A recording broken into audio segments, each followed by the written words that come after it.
गठबंधन के वरिष्ठ नेता बब्बर शेर,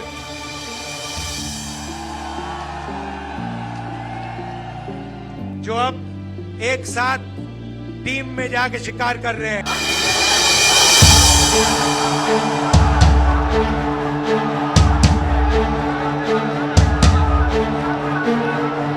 मैं आपको लिख के दे रहा हूं, उत्तर प्रदेश में इंडिया गठबंधन का तूफान आ रहा है। हम सब मिलकर के इंडिया गठबंधन और समाजवादी पार्टी मिलकर के इनको सबक सिखाने जा रही है।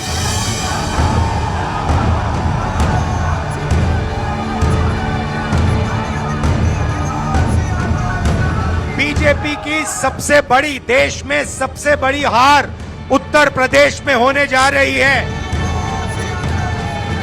अब तो बीजेपी की हार होने में केवल 4 कदम बाकी हैं।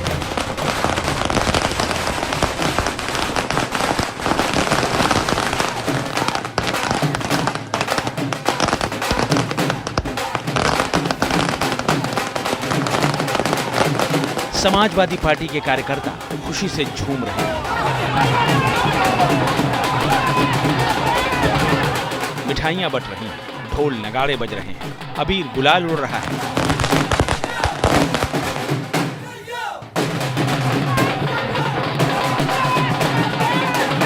कांग्रेस के खेमे में भी जबरदस्त उत्साह नजर आ रहा है। जश्न का दौर चल रहा है।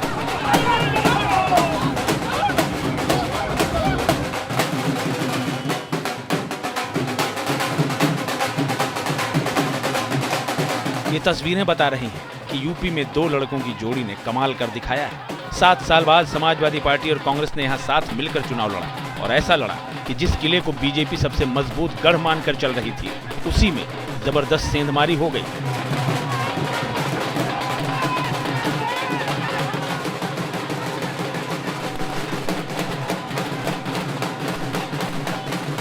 जो विकास की जो विचारधारा है, जो समाज में खुशहाली लाना चाहती है, उस विचारधारा को चुना है। और पूरे देश को भी धन्यवाद देना चाहूंगी कि जिस तरह एक संदेश देने का काम किया है कि परिवर्तन चाहता है आज ये देश।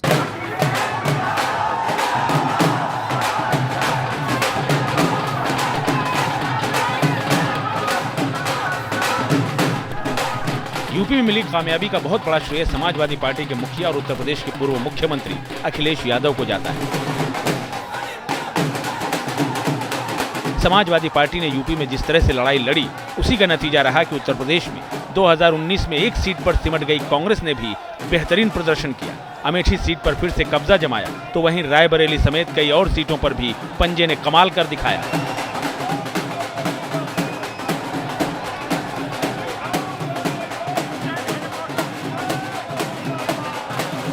यूपी की जनता से मैं कहना चाहता हूं, आपसे ज्यादा पॉलिटिकल विजडम, मतलब आपने कमाल करके दिखा दिया। यूपी की जनता ने कमाल करके दिखा दिया। नहीं, बहुत सारे स्टेट्स ने कमाल करके दिखाया, मगर बीजेपी यूपी ने हिंदुस्तान की राजनीति समझकर, कॉन्स्टिट्यूशन पर खतरा समझकर उत्तर प्रदेश ने कॉन्स्टिट्यूशन की रक्षा की है। राहुल और अखिलेश पहले भी साथ आ चुके थे, लेकिन इस बार गठबंधन बनने में काफी परेशानी हो रही थी। आखिरकार प्रियंका के हस्तक्षेप के बाद दोनों दलों में बड़ी मुश्किल से गठबंधन हुआ, लेकिन जब बात बन गई तो सब कुछ सटीक बैठा। उम्मीदवारों का चयन हो या फिर मुद्दों का सिलेक्शन, हर दांव सटीक बैठा। इस चुनाव में एसपी कांग्रेस गठबंधन की बड़ी जीत के पीछे कई बड़े फैक्टरों ने काम किया। चुनावों के दौरान अखिलेश यादव की इस बात के लिए बेहद आलोचना हुई कि वो बार बार अपने कैंडिडेट बदल रहे हैं, पर इस बात की तारीफ करनी होगी कि उन्होंने जो कैंडिडेट खड़े किए वो स्थानीय गणित के मुताबिक बेहतर थे। यही वजह रही कि धरातल पर वो बीजेपी कैंडिडेट को जबरदस्त टक्कर देते दिखे। बहुत खुश हूँ। क्या कहना चाहेंगे यूपी की जनता को, क्या कहना चाहेंगे मैम? मैं अपनी यूपी की जनता को ये कहना चाहूँगी कि उन्होंने बहुत ही विवेक दिखाया, और मुझे सबसे ज्यादा गर्व अपने यूपी पे है। समाजवादी पार्टी कांग्रेस इंडिया गठबंधन जीत रहा है। एक जो प्यूको है उसमें हम और आप लड़ाई में हैं। अखिलेश ने इस चुनाव में मुद्दों की भी जबरदस्त समझ दिखाई। जातीय समीकरणों को लेकर जो गणित उन्होंने बिठाया वो भी काम कर गया। अखिलेश ने इस बार अपना वोट आधार बढ़ाने के लिए एक नया नारा गढ़ा, जो MY यानी मुस्लिम यादव से बढ़कर PDA यानी पिछड़ा दलित अल्पसंख्यक तक पहुंच गया। अखिलेश का PDA दांव चला, बीजेपी का मजबूत किला हिला। अखिलेश का PDA का ये नारा असरदार साबित होता दिखा। PDA यानी पिछड़ा, दलित और अल्पसंख्यक। इस नारे के जरिए उन्होंने पिछड़ों, दलितों और अल्पसंख्यकों के वोटों को एकजुट करने की कोशिश की। जगह जगह लगे समाजवादी पार्टी के बैनरों में भी लिखा नजर आया, PDA ही इंडिया है। और नतीजे बता रहे हैं कि अखिलेश का PDA वाला ये दांव कारगर रहा। उत्तर प्रदेश में भाजपा को जिस तरह नुकसान हुआ है उसकी उम्मीद पार्टी को नहीं थी। यदि भाजपा उत्तर प्रदेश में एक नुकसान नहीं उठाती तो अब पूर्ण बहुमत की सरकार बना सकती थी। इसलिए इस चुनाव के कई जनादेश हैं। एक तो उत्तर प्रदेश भाजपा के हाथ से निकलता दिखाई दे रहा है। इसी तरह राहुल गांधी ने भी जितनी आबादी उतना हक का नारा देकर दलित, आदिवासी और अल्पसंख्यकों को साथ लाने में कामयाबी हासिल की।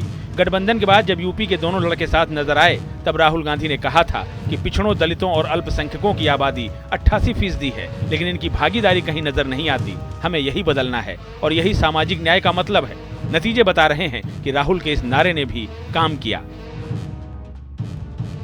अगर ये कहा जाए कि यूपी में चुनाव मुद्दों पर लड़ा गया, मतदाताओं पर SP कांग्रेस गठबंधन के मुद्दों के आधार पर वोट किया, तो गलत नहीं होगा। दो लड़कों की जोड़ी मतदाताओं को आरक्षण, पेपर लीक, महंगाई, बेरोजगारी, अग्निवीर और संविधान जैसे मुद्दों पर एकजुट करने में कामयाब रही। सरकार बनने पर 30 लाख नौकरियों का वादा और गरीब महिलाओं को हर महीने 8,500 रुपए की सौगात के वादे ने सोने पर सुहागे का काम किया। व्यवस्था हमेशा हमेशा के लिए खत्म हो जाएगी। न जाने क्या क्या किया पुलिस प्रशासन। इसके अलावा SP कांग्रेस गठबंधन ने इंडिया ब्लॉक की सरकार बनने पर किसानों को MSP की लीगल गारंटी का वादा भी किया। लेकिन किसानों का आंदोलन रुका नहीं। आने वाले समय में जहां किसानों की मदद होने जा रही है। MSP की गारंटी को लेकर किसानों ने लंबे वक्त तक आंदोलन किया था। माना जा रहा है कि गठबंधन का ये वादा भी फायदेमंद साबित हुआ है। उत्तर प्रदेश में बीजेपी के प्रति मोह भंग के सबसे बड़े कारणों में से एक प्रत्याशियों से नाराजगी रही। लगभग हर सीट पर यही स्थिति रही कि पार्टी के प्रत्याशी के विरोध की स्थिति नजर आई। लोग यही कहते नजर आए कि आखिर कब तक मोदी जी के नाम पर ही कैंडिडेट्स को जीत हासिल करते रहेंगे। बीजेपी के अधिकांश सांसदों और स्थानीय नेताओं के खिलाफ जबरदस्त गुस्सा था, जो आंकड़ों में नजर आ रहा है।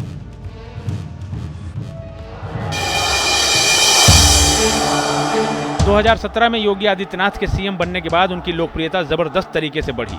बैक टू बैक 2 विधानसभा चुनावों में योगी के चेहरे की बदौलत ही बीजेपी ने बम्पर बहुमत हासिल कर यूपी में सरकार बनाई। इसीलिए 2024 के इस महासंग्राम में बीजेपी उत्तर प्रदेश को सबसे सुरक्षित राज्य मानकर चल रही थी। 80 में से 80 सीटें जीतने का लक्ष्य रखा गया था, लेकिन ये उम्मीदें दो लड़कों की जोड़ी की रणनीति के आगे धराशायी होती नजर आईं। समाजवादी पार्टी कांग्रेस इंडिया गठबंधन जीत रहा है। एक जो प्लूटो है उसमें हम और आप लड़ाई में हैं।